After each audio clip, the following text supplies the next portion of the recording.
Let's begin the conversation. The holiest of intentions, they say, cannot cleanse a tainted past, especially when the law is closing in. In a twist that shows how far criminal networks can reach, 2 suspected kidnap kingpins have been arrested by the Department of State Services, DSS, while preparing for Hajj. The suspects, Yahya Yakubu and Aliyu Galadi, who had been on the watch list of DSS for over a month, were tracked and apprehended through screenings conducted at various Hajj camps. Investigations had revealed that alleged roles of the 2 kidnappers in several high-profile abductions across the Northwest Zone. GKB, let's start this way, okay? Wonders, they say, shall never cease. I mean, a wanted kidnapper preparing for Hajj. I mean, what's your thoughts on this story? Well, there's a saying in Yoruba that you just have to be optimistic that you will make heaven. But I don't want to go through the process because the process is like this. The Yorubas will say, our prayer is not to be disgraced. And if you are disgraced, to go to heaven. And if you go to heaven, not to go to hell.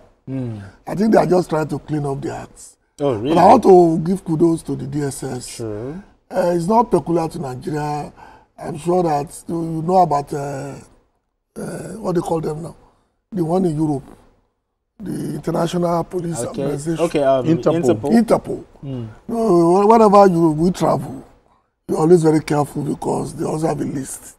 Or those who on the watch list. Yes. And they update it every other month. I know people who cannot travel out of Nigeria or they've not been given visa because they're already on the list throughout major embassies that this person cannot leave. So I'll commend the DSS. We complain a lot why they don't work. Well, when they do work like this, I think it's better for us to commend them. Big time. Big time. You know, a big congratulations to the DSS for the success of this, this sting operation. But a kidnapper, wants to an allergy to be. I don't know. Your thoughts on this one? It might be shocking that they must have even performed Hajj in the past. This is just to let you know that religion is not what really draws you close to God. It's a personal thing. Sure. You need to, that you carry a title or you perform some rituals in the name of religious act is not to say that your heart is clean and your heart is clean towards another person. Because that's the definition of religion. Absolutely. True religion. That's the way the Bible calls it. So it's just to let us know that we should not be bamboozled. We should not be deceived. Criminal can hide anywhere. They can hide in the mosques. They can hide in the church. They can even hide in the holiest of temples. This is the height of disregard for the deity called God. And that's to let you know that these are people, irrespective of his intentions, I want to believe that the real penitence is, relinquishing his evil acts. Old ways. It's not by going to the Holy Land. You need to understand that you've hurt some people.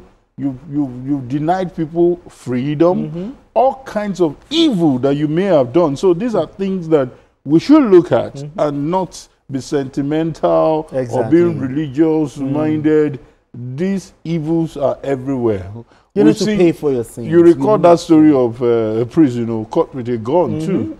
Though he said it was for self-protection. But these are just to let you know that relationship is what matters, not some kind of religious act. It doesn't matter how you appear before people. It is what really is in your heart that determines the kind of person you are. So well done to DSS. We want to, I think it's also a pointer to us, and that's why it's in the news, that, hey, excuse me, don't lose your guy. Don't say because somebody is wearing a tie and is looking like one of the most powerful pastors, subject the person to scrutiny, subject the person to the process. We are so used to appearances. Exactly. We get carried away by perception. Remember the case at Ajawa Estate a couple of years back? A man would drive in a Benz, fully dressed on Sunday, and he'll go across all the cars and be taking their brain boxes. And they would drive out of the estate just like, because he was well dressed. They wouldn't even suspect him like that. When they caught him, when they realized that that's what he does every Sunday. Wow. He'll come in a very good car and then go around all the cars who attended the church. And at the car park. And then be taking out their brain boxes, put it in his own car and drive away. Because we are basically people who lay emphasis on appearances. Now, the need to spread this kind of sting operation, because I heard that according to the story, I think it's Abuja and Sokoto. Now, they need to spread this kind of sting operation to other camps. Well, I think they do it all over the country. Just so that to pick them up, they do it all over the country. They do it all the time. But this is making news because we all know that it's not those people in the bush, but those people in the forest who are the real kidnappers. They are the foot soldiers. That's a common thing. Everybody knows that because somebody who got 300 million will not be wearing slippers. And still be in the bush. These are just the real kidnappers, the kingpins. Yeah, the men at the top, exactly. At the highest level of some of our security forces, at the high level of our politics. So that is a well-known fact that people know.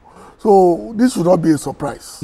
Now, another thing is not just arresting these people. Will justice be served? You know, like, I think I like the angle GKB is coming. Just for us to know that the only way we can actually sanitize the system, you know, is not just arrest. We need to also realize that these people should know that they are not above the law. I mean, the kingpins. Sure. The people who are doing, I love that description.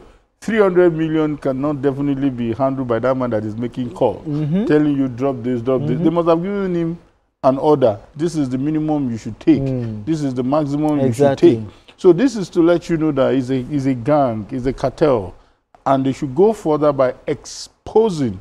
Now we have the names of the suspect. There are 3 suspects as of now. We have the names of the suspect. Let us keep having the names of the suspect. If possible, let us also have access to the watch list so that we see these people around us. I know the watch list is usually given to the security agents, but some of us also want to, you know, assist. Want to know that exactly. You know, and whistleblowing. Exactly. And another key thing he mentioned is, imagine somebody going to church well dressed, and that's to let you know that in your church, in your mosque, vigilance, you know, internal vigilance is the price for liberty. You need to just be at alert at every point in time. Exactly. All right, gentlemen.